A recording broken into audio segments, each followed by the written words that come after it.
La 5G, impossible de ne pas y consacrer évidemment une table ronde dans le cadre de cette REF numérique.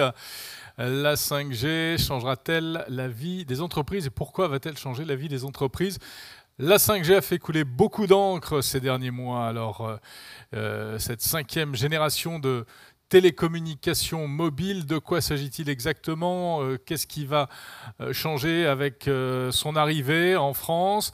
La 5G doit permettre des débits 10 fois supérieurs à la 4G, un temps de latence 10 fois inférieur. Tout cela pour quels usages, au-delà de la technique elle-même? Et avec quels moyens et quels sont les succès et les conditions de succès de la 5G en France? On va en parler avec nos invités que je vous présente tout de suite. Christophe Delay, directeur exécutif réseau et système d'information chez SFR. Sébastien Kaiser, directeur connectivité et réseau à la SNCF. Vous allez comprendre dans un instant pourquoi la SNCF est présente dans ce panel consacré à la 5G.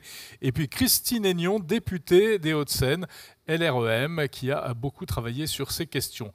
Alors, est-ce que nos invités et nos participants sont en ligne? Eh oui, tout le monde est là, c'est formidable. Bonjour à tous, bienvenue dans cette table ronde.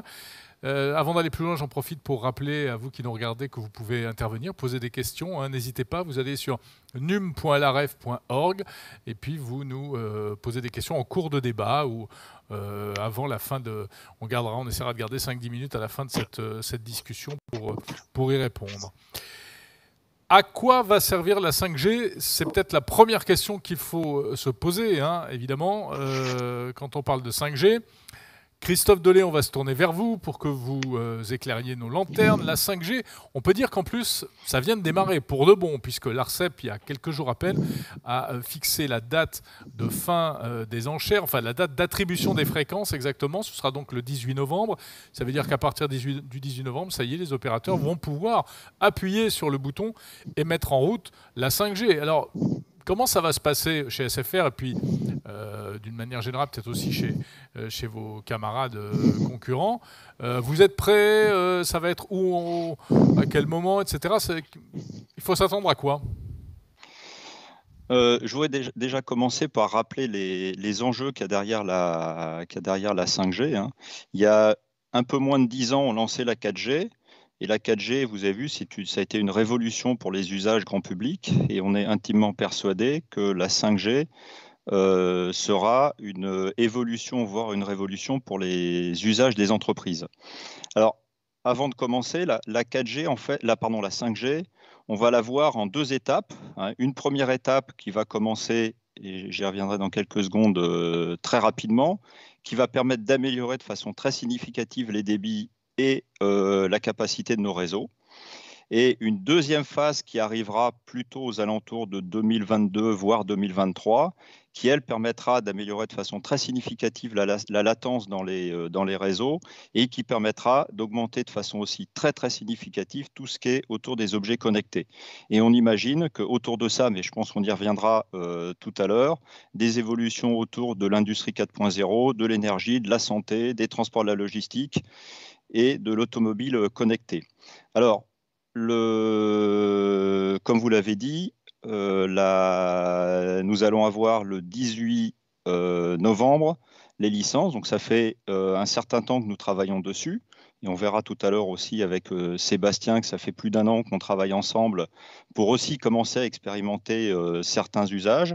Et donc, le lancement de la 4G, et je ne dévoilerai pas nos dates commerciales, ni celles de mes concurrents que je ne connais pas, mais on peut imaginer que les lancements auront lieu avant la fin de l'année, donc courant du mois de décembre, avec un déploiement donc progressif sur 2021 et 2022.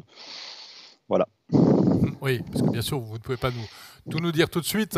Il y a une forte concurrence entre les 4 opérateurs sur ce terrain-là, et on le comprend, bien entendu. Alors, précisément, Sébastien Kaiser de la SNCF, on vous a tendu la perche, là. Expliquez-nous tout d'abord ce que la SNCF vient faire dans la 5G. Vous avez donc monté un projet avec SFR à Nantes, c'est ça? Tout à fait. Donc, vous m'entendez bien? Juste par... Oui, on vous Oui, entend bien. parfait. Donc, bonjour à tous et puis merci Bonjour. de l'invitation. Donc, en effet, on a monté un projet à Nantes d'expérimentation pour SNCF avec de la 5G dite outdoor fournie par SFR, qui nous a permis déjà de valider. On a travaillé depuis plus d'1 an, comme le disait Christophe, sur certains cas d'usage qui pourraient nous intéresser. L'intérêt pour SNCF, c'est de comprendre et d'anticiper dès maintenant les services qui pourraient être rendus aux clients, mais aussi aux agents, et aussi à l'appareil industriel. C'est extrêmement important pour nous dans le cadre de la 5G, et c'est vraiment un focus qu'on va avoir très fort sur les années à venir. Et donc sur Nantes, ce qu'on a fait, c'est qu'on a commencé par tester des capacités de débit dans différents environnements, donc la gare elle-même, mais aussi les souterrains de la gare, avec des résultats qui sont très significatifs, hein, puisque quand on dit 10 fois plus de débit, aujourd'hui, on est dans les 700-800 mégabits de download, et dans les souterrains, assez étonnamment, alors qu'on émet de l'extérieur, on a déjà 500 mégabits de disponibles. Alors pourquoi c'est intéressant pour nous? Et puis la contrepartie, c'est que la partie upload est aussi beaucoup plus importante puisqu'on tourne autour de 70 mégabits. Et ce qui nous permet demain de penser des usages un peu différents. On peut penser tout de suite à des usages comme pour le grand public, on va dire la capacité à télécharger de grandes quantités de données avant de monter en train, puisque bien sûr, il y a le Wi-Fi le long des voies, il y a le Wi-Fi dans le train avec la 4G qui porte le long des voies, mais c'est quelque chose qui est très sollicité, où il y aura de toute façon une limite du débit. Et un certain nombre d'usages par le grand public peut se faire en préparation dans la gare. Je pense notamment à télécharger leurs séries ou leurs films directement sur leur smartphone pour éviter ensuite d'écraser la porteuse qui aurait disponible le long des voies lors du trajet. Et pour autant, c'est aussi la capacité pour nous de fournir peut-être demain des nouveaux services à destination, par exemple, des clients, par exemple, faire de l'interaction vidéo avec de la traduction simultanée pour un meilleur accompagnement et plus de personnalisation en fonction des typologies de clients qu'on peut avoir. On a aussi des usages qui peuvent relever de la sécurité, comment on est capable, dans une situation perturbée ou qui nécessite une certaine flexibilité, d'apporter des caméras pour observer une scène et être en capacité de se coordonner avec la police ferroviaire qui est de responsabilité de SNCF et les différentes forces de l'ordre, en utilisant un média radio de type 5G, là où la fibre ne serait pas disponible et qui nous donne plus de flexibilité dans les dispositifs à mettre en œuvre. Et alors, ça, la 4G ou même la 3G ne le permettait pas, ou du Wi-Fi ne le permettait pas? Alors, il y a deux choses. Lorsqu'on parle de vidéo, par exemple, on est clairement aux limites de capacité d'une 4G pour faire de la vidéo temps réel de qualité, surtout dans une zone où, si c'est une situation perturbée particulière, il faut s'assurer en plus d'avoir un média radio qui est disponible dans certaines conditions qui sont à définir. Ensuite, pour l'instant, on teste les modalités d'opération. On verra les modalités d'activation si on a des capacités particulières à mettre en œuvre. Ensuite, lorsqu'on pense des nouveaux services avec les clients, ce qui est très important, c'est de bâtir une relation de confiance avec le client, et en particulier dans un paysage multiculturel avec des touristes étrangers, etc. Il est important que l'outil numérique soit au service de la relation client, mais ne soit pas un frein. Et aujourd'hui, par exemple, lorsqu'on fait des tests vidéo temps réel avec de la traduction simultanée, on s'aperçoit qu'avec la 4G, on le vit, mais on le vit avec des décalages, c'est un peu comme regarder un vieux film en noir et blanc, alors qu'en 5G, on a une expérience parfaitement fluide qui nous permet de faire un peu abstraction de ce média numérique dans la relation directe entre, par exemple, un agent et un client. Très bien. Ok, parfait. Alors, Christine Aignan, on a vu, là on est rentré finalement directement dans le dur avec un cas pratique, hein, voilà une application de la 5G avec la SNCF. Christine Aignan, vous avez été rapporteur de plusieurs questions sur le numérique à l'Assemblée. Vous étudiez ces questions de connectivité, de 5G, etc. De manière plus globale, on va dire, est-ce que vous avez le sentiment que la 5G répond aujourd'hui à une attente réelle des particuliers, des entreprises? Alors, je pense que d'une manière générale, les usages se construisent en même temps que les technologies. Et la 5G la justification de la 5G, comme ça l'a été pour la 4G d'ailleurs, ça va être les usages. Donc là, on vous a parlé d'usage pour les particuliers, mais aussi pour les entreprises. Et cet aspect entreprise, il est vraiment à pousser et à développer parce que, on vous a dit, c'est aller vers l'Internet des objets, vers la numérisation des entreprises. On va parler de télémédecine, on va parler de robotisation, mais ça va être aussi le moyen de faire rentrer dans les processus industriels l'intelligence artificielle, puisque en collectant les données, on pourra produire de manière plus intelligente, en utilisant moins de matières premières, en optimisant tous les circuits logistiques, par exemple, ce qui peut amener des économies d'énergie, des économies de matière. Et aujourd'hui, quand on parle d'environnement, je pense que ce sont des notions très importantes. Donc, selon vous, la 5G est un élément d'amélioration de l'environnement. C'est-à-dire, c'est exactement l'inverse de ce qu'on entend dans la bouche des détracteurs. Parce qu'on ne peut pas concevoir la 5G, je pense, sans la concevoir de manière globale, avec toutes ces applications et un environnement où on va pouvoir aussi faire des économies sur du carburant, quand c'est la logistique, sur du temps, je vous ai dit, sur des matières premières.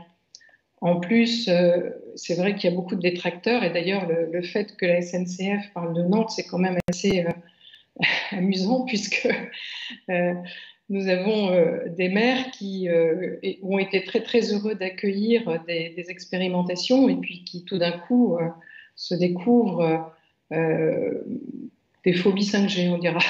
Je pense que tout ça va être dans l'ordre, et qu'on aura l'occasion de les voir à nouveau revenir à la raison.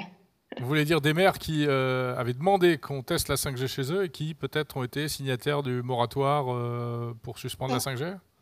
D'accord. Ce qui est assez paradoxal. Ouais.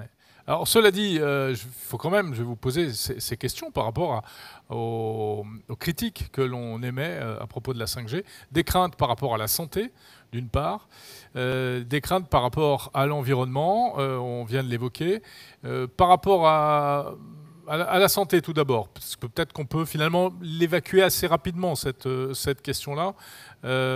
Qu'est-ce que vous en pensez ? Christine Aignan, ou qui veut répondre? Oui, je peux continuer. Alors d'abord, cette première génération de 5G, elle va utiliser une fréquence qui est tout à fait identique à celle de la 4G. Donc il n'y a absolument aucune évolution de ce point de vue. Et aujourd'hui, les fréquences, tous les travaux qui ont été faits depuis la 1G, à chaque génération, on a vu des personnes se poser des questions qui sont légitimes, bien sûr, parce que c'est normal de vérifier quelles peuvent être les conséquences d'une technologie, mais que ce soit la 1G, la 2G, la 3G ou la 4G, on n'a jamais montré, et les travaux sont nombreux dans le monde, qu'il y avait des conséquences sur la santé. Alors, je ne nie pas que certaines personnes disent avoir un certain nombre de problèmes, mais on n'a jamais pu faire la corrélation avec effectivement les ondes. Alors, la génération future dont on vous a parlé, qui correspond donc aux petites cellules, c'est une nouvelle bande les fameuses ondes millimétriques qui arriveront dans un deuxième temps. Voilà, c'est une nouvelle bande de fréquences. Et là, il y a un certain nombre de travaux en cours qui arriveront avant le déploiement qui est prévu pour, on l'a dit, fin 2022, 2023 et au-delà. Alors, les questions par rapport à l'environnement, en revanche. D'un côté, vous nous dites, vous, opérateurs, etc., la 5G, c'est formidable, ça consomme moins, c'est plus intelligent, ce sont des antennes qui peuvent cibler directement, qui s'allument, qui s'éteignent, etc. Mais d'un autre côté, les écologistes nous disent, oui, mais ça va inciter à accélérer le renouvellement des terminaux et donc la production de nouveaux smartphones, qui sont déjà là, soit dit en passant, ils sont déjà sur le marché, en fait.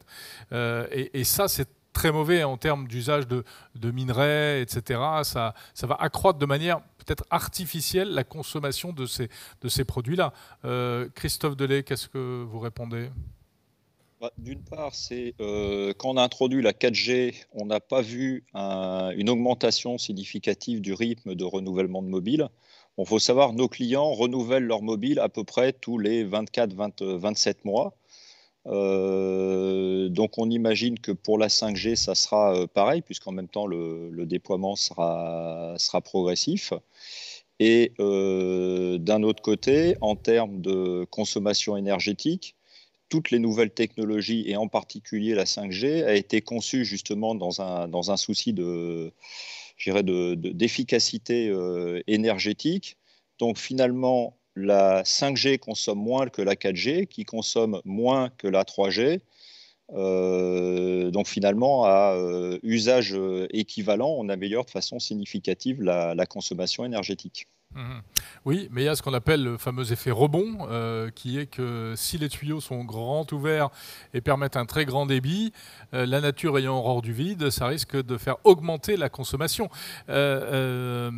Sébastien Kaiser, 700 mégas dans les couloirs du train, de la SNCF, des gares, c'est super, mais est-ce que c'est vraiment utile et est-ce que c'est pas ce genre de choses qui risque justement de faire bondir la consommation ? Alors,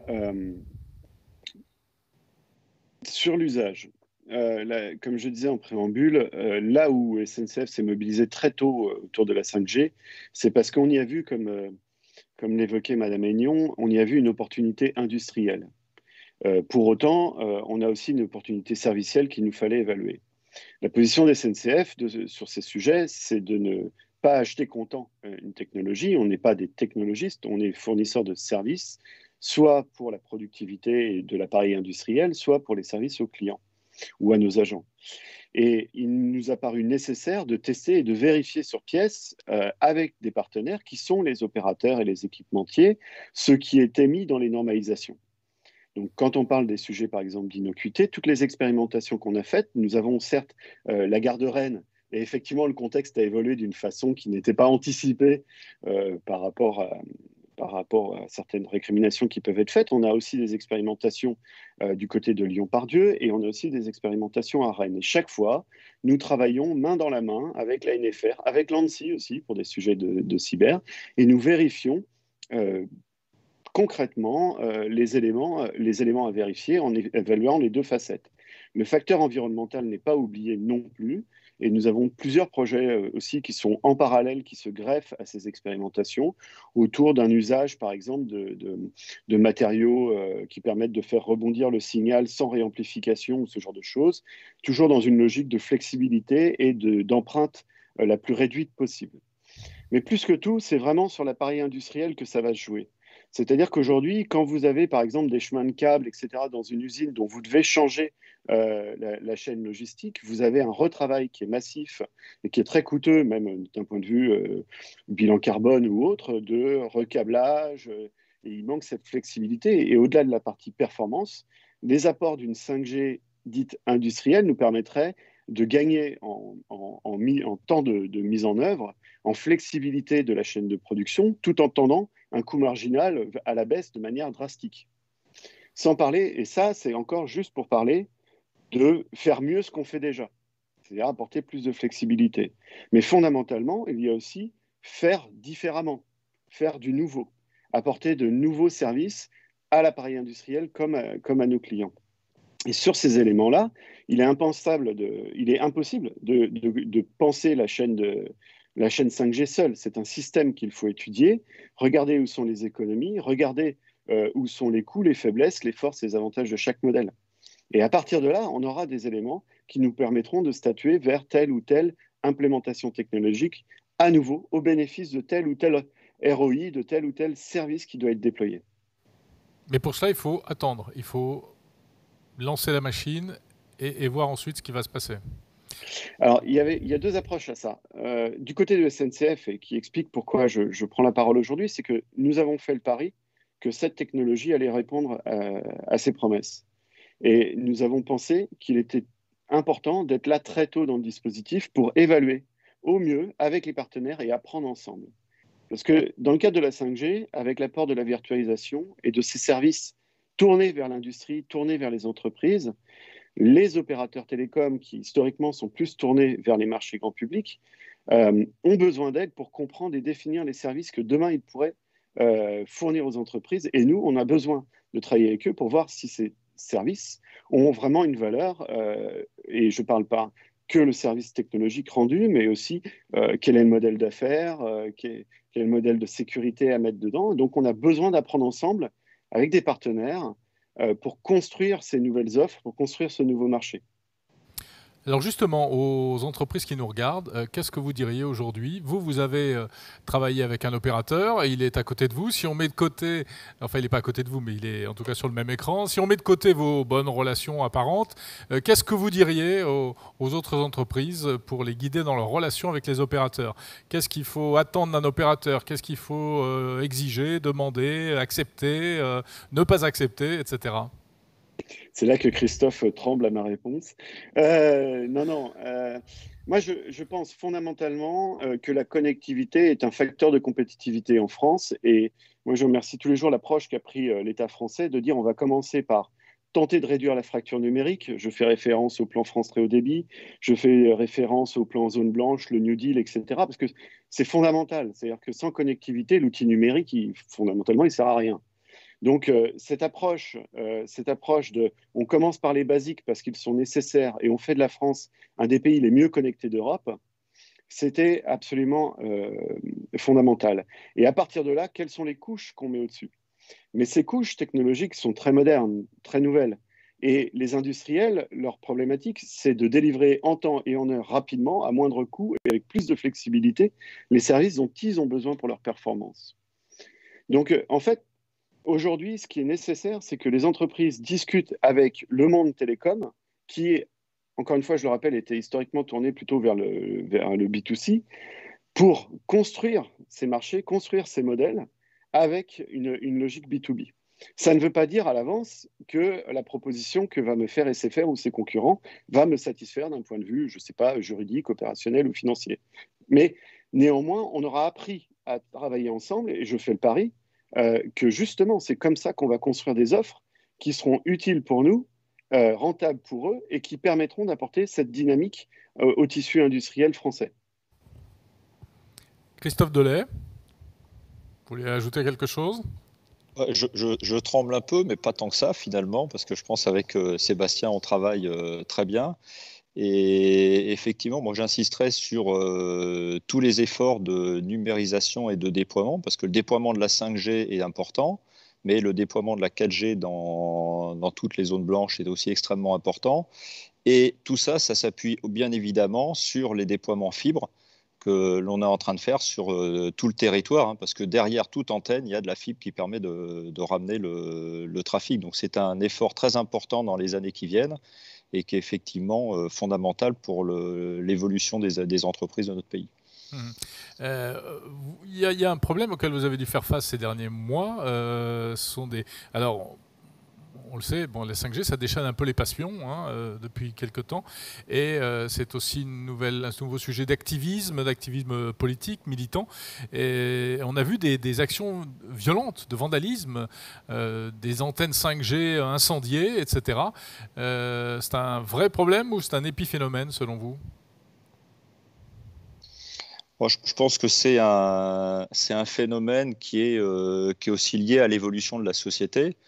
Hein, quand on voit tout ce qui a pu se passer à Notre-Dame-des-Landes, etc., je pense qu'on est exactement dans ce type d'activisme qui touche en général les infrastructures importantes pour la vie de la nation, et les télécoms font partie de ces infrastructures.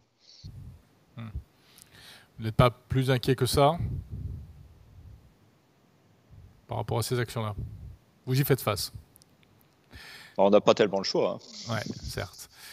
Derrière des actions derrière lesquelles se cache quand même si c'est minoritaire ou en tout cas plus ou moins partagé, des inquiétudes, on les a évoquées tout à l'heure. Finalement, comment est-ce qu'on peut, et là je vais me tourner vers Christine Aignon, pour respecter malgré tout les positions des uns et des autres. Comment est-ce que on se positionne face à des maires, par exemple, ou des populations où, j'imagine, dans la même zone, vous allez avoir des pros et des anti-5G. Comment peuvent faire les opérateurs et que doivent faire les élus aussi dans ces secteurs-là? Alors, je pense surtout qu'il ne faut pas éviter les débats et qu'il faut vraiment informer au maximum les élus et la population. Lors de la dernière loi, d'ailleurs, j'ai déposé un amendement pour m'assurer que les élus soient bien dans la boucle. Il y en a un certain nombre à qui il faut apporter de l'aide parce que ce sont des sujets compliqués et on peut comprendre qu'ils ne soient pas tous spécialisés dans ces domaines. Mais on a parlé de l'ANFR, par exemple. L'ANFR peut être d'une grande aide par rapport à ces maires, notamment. Il y a un engagement du gouvernement pour faire beaucoup plus de contrôles que ce qui est fait aujourd'hui. On sait que la France fait déjà beaucoup plus de contrôles, de mesures sur les réseaux que ses voisins. Et Cédric O, qui est secrétaire d'État au numérique, s'est engagé à en faire beaucoup plus. Donc ça, c'est pour rassurer la population qui pourrait s'inquiéter de l'installation dans certains endroits d'antennes. Donc ça, je pense que c'est important. C'est aussi par donc l'explication des usages, hein, on en a parlé. Mais je voudrais aussi signaler que donc l'ARCEP, qui est le gendarme des télécoms, s'est engagé à lancer des études au niveau de la consommation d'énergie notamment et de faire ça avec l'ADEME, puisque là, vous l'avez compris, hein, dans les explications qui sont données par vos interlocuteurs, que les sujets sont complexes.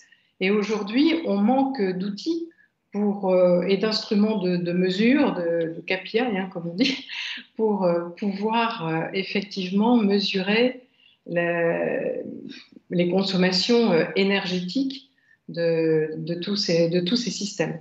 Puisqu'il ne suffit pas, par rapport effectivement aux générations, on sait que si on met de la 5G mais qu'on décommissionne de la 2G, on va faire des économies d'énergie. Mais il faut aussi pouvoir aller au-delà et regarder donc les applications qui sont mises en place avec ces nouvelles technologies. Oui, c'est-à-dire qu'on est encore un peu dans le flou finalement, et on est beaucoup sur des impressions peut-être. Et la question de la sobriété... C'est important, je pense, de se rendre compte qu'il y a une prise de conscience et une volonté, ce qui est nouveau aussi par rapport à il y a quelques années où toutes ces considérations n'étaient pas prises en compte. Oui, parce que finalement, il y avait des oppositions pour la 3G, pour la 2G, mais elles étaient peut-être sur la santé, la question des ondes, mais la préoccupation environnementale est très très vive maintenant, spécifiquement pour la 5G. Après, je vous poserai la question de la 6G d'ailleurs, on a une question là-dessus. Juste avant, la sobriété numérique, voilà, un terme qui est de plus en plus présent, notamment dans le secteur des télécoms. Qu'est-ce que vous en pensez? Madame la députée, vos collègues sénateurs, certains de vos collègues sénateurs ont émis l'idée de forfaits téléphoniques, de supprimer les forfaits téléphoniques illimités pour voilà, mettre des plafonds, éviter qu'on ne consomme trop avec son téléphone mobile. Qu'est-ce que vous en pensez? Alors c'est sans doute un moyen qu'il faudra faire accepter par le consommateur, parce que c'est une telle révolution que je pense que ça risque de ne pas faire très plaisir à beaucoup de gens. Mais je pense que sans aller jusque-là, il faut sans doute arriver à ce que, bon, on parle de labels, on parle de, vous savez, on a les ABCDE pour ce qui concerne beaucoup d'équipements électriques, électroniques. Peut-être qu'il faut inventer des signaux qui alertent les consommateurs à partir du moment où ils atteignent un certain seuil de consommation. Il y a peut-être d'autres moyens à trouver et à inventer que ces forfaits qui sont aujourd'hui illimités, effectivement, et qui peuvent amener peut-être à surconsommer dans certains cas. Mais il y a aussi une éducation du consommateur qui est à faire, bien sûr, en parallèle de toutes ces solutions techniques qui vont amener à être plus économe. Il y a aussi l'usager qui est effectivement à informer et à éduquer. Oui, la question de l'éducation, des bonnes pratiques, en fait. Est-ce que il va falloir apprendre à bien utiliser ces réseaux, je ne sais pas, déconnecter sa 4G ou sa 5G quand on est chez soi et se brancher sur le Wi-Fi, ça va être un peu comme de savoir trier ses déchets, Christophe Delay? Oui, tout à fait. Et puis maintenant, la plupart des terminaux, finalement, sont capables de le faire, hein. C'est-à-dire que quand vous rentrez chez vous, si vous avez plutôt les derniers terminaux, ils basculent, si vous avez allumé votre Wi-Fi, ils basculent automatiquement au Wi-Fi. À condition que le Wi-Fi ne soit pas coupé, pour une raison X ou Y. Et Ce qui arrive. exactement. Il y a même certains terminaux qui le rallument automatiquement. Je ne donnerai pas le nom de la marque, mais qui est bien connu. Et effectivement, de toute façon, il y a quelques années, la performance, et c'est ce qu'on voyait d'ailleurs, c'est que la performance avec les anciennes générations de Wi-Fi, avant d'arriver au Wi-Fi 6, était souvent un peu moins performante que la 4G et donc que la 5G. Mais maintenant, avec les dernières box que nous avons sorties qui sont en Wi-Fi 6, finalement, on a du Wi-Fi qui va jusqu'à quasiment 1 gigabit seconde. Donc, ça permet d'avoir une performance derrière sa box en Wi-Fi qui est largement équivalente à ce qu'on a en 4G et ce qu'on aura en 5G. Mhm. Alors 5G, mais oui, on a une question, je vous le disais, et la 6G, point d'interrogation. Ce matin, on évoquait ici même le fait que la 6G était déjà en gestation dans des laboratoires. Est-ce qu'on peut déjà dire des choses à propos de la 6G? Elle consommera encore moins et vous nous expliquerez que la 5G est très énergivore par rapport à la 6G. Comment ça se passe? Bah, la date de la 6G, ça sera dans 8 ans, hein, puisque c'est à peu près tous les 8-10 ans. Les études commencent tout juste, hein, donc nous on est extrêmement concentré sur la 5G et puis on va effectivement suivre et développer ce que ça va amener. Je pense qu'autour de la conférence, il n'y a pas forcément grand monde qui avait imaginé que quand on a lancé la 3G avec l'arrivée de l'iPhone, ça donnerait les usages que l'on a aujourd'hui. Donc je pense qu'il faut effectivement aussi rester à la fois très optimiste et très modeste par rapport à l'évolution des usages. Et j'imagine que la 6G, ça sera effectivement plus de débit, encore un petit peu moins de latence. Voilà. Et finalement, à vous écouter, on a l'impression que beaucoup de choses sont encore en point d'interrogation et face notamment au point de vue écologiste qui voudrait savoir tout de suite où est-ce qu'on va, combien ça va consommer, est-ce qu'on en a vraiment besoin, à quoi ça va servir. Il y a un peu des injonctions comme ça pour dire mais montrez-nous, prouvez-nous que c'est utile et que ça ne va pas servir uniquement à regarder du porno dans l'ascenseur, pour reprendre toujours la même formule. Mais vous dites non, en fait on ne sait pas et vous en revenez un peu à laissez-nous tirer les tuyaux et puis on verra après, quoi. Alors on sait et on ne sait pas. On sait de façon certaine que la croissance, c'est d'ailleurs ce qu'on voit sur le fixe et ce qu'on voit sur le mobile depuis quelques années, c'est le trafic data croît de 30 à 40% tous les ans. Donc si on ne faisait rien en 4G, d'ici, mettons, 18 mois, les réseaux, en particulier dans les grandes villes, commenceraient à être saturés. Et donc, ça veut dire que la qualité de service et donc les débits offerts à nos clients diminueraient. La 5G, c'est un formidable outil capacitaire parce que les licences que nous allons avoir le 18 novembre, c'est quasiment le double de ce que l'on a déjà.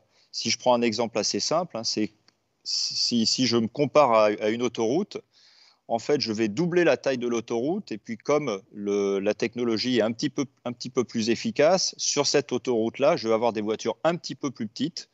Donc, je vais améliorer de façon très significative la qualité de service et les débits pour nos clients. Donc, ça, c'est un besoin qui n'est pas demain matin, puisque de 18 mois, c'est demain.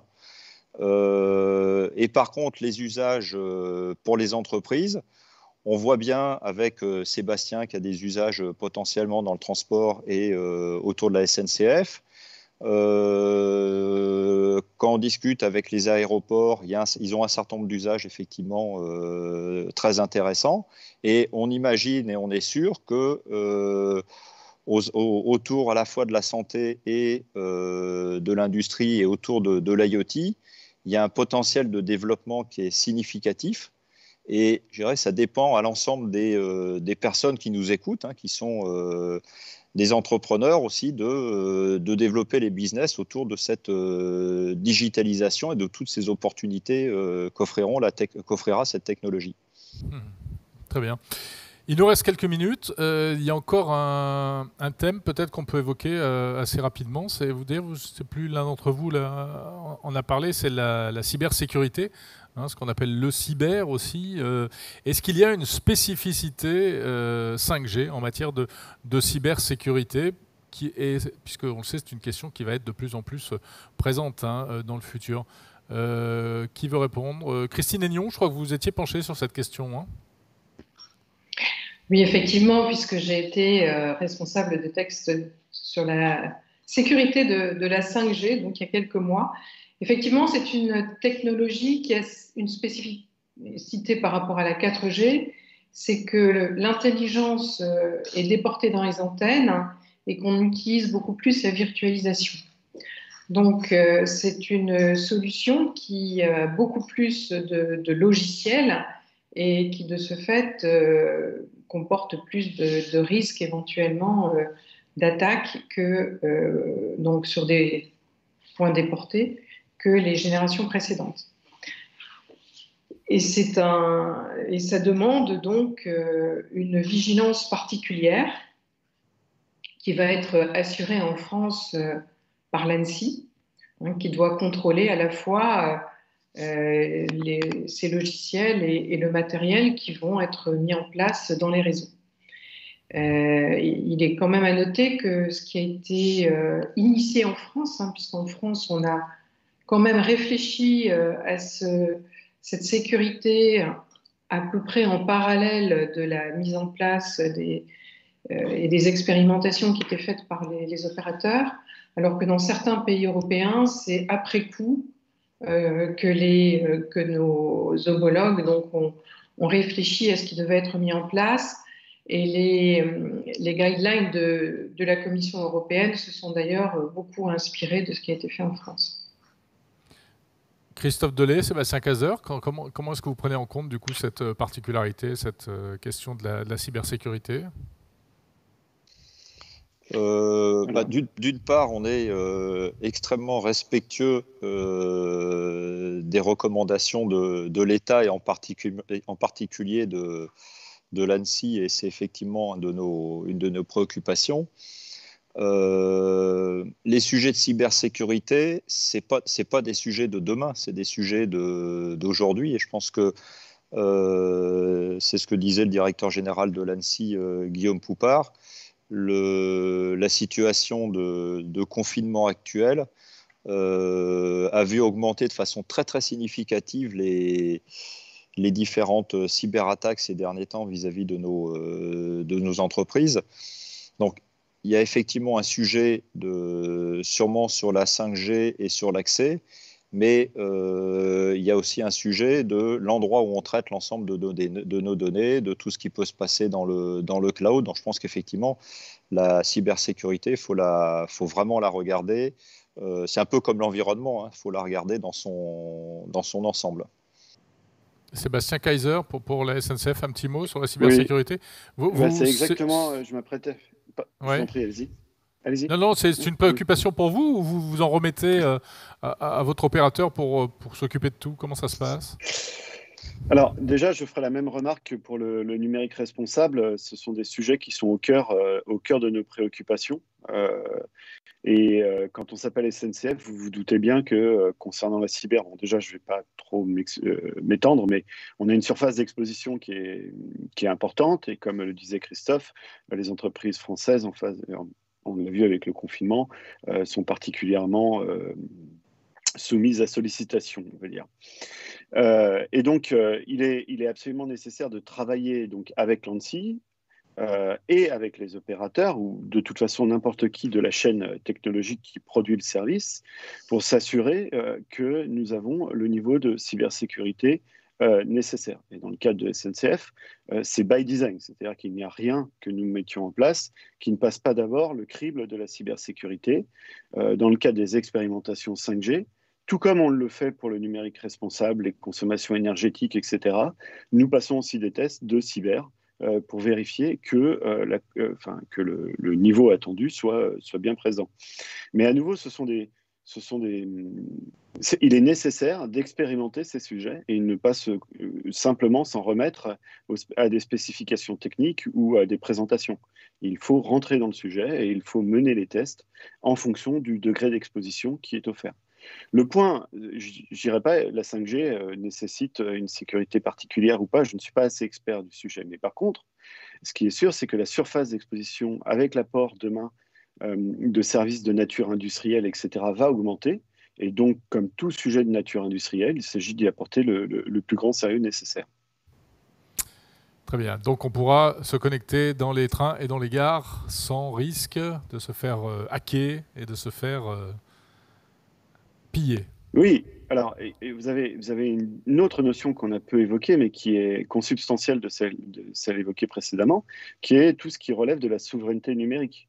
Il s'agit aussi, que ce soit en termes de RGPD, de CNIL ou plus encore, de s'assurer que les services qui seront délivrés et les moyens qui seront employés sont des moyens qui assurent à la France sa souveraineté et sa conformité. Et c'est particulièrement vrai lorsqu'on raisonne en tant qu'entreprise, en tant qu'industriel, j'insiste, nous avons des vecteurs de compétitivité à développer qui vont s'appuyer sur des technologies de nouvelle génération et nous devons bâtir cette compétitivité dans un respect à la recherche d'une certaine souveraineté. C'est vraiment important et c'est des travaux qui sont menés systématiquement avec l'étude de ces cas d'usage et de ces plateformes. Très bien.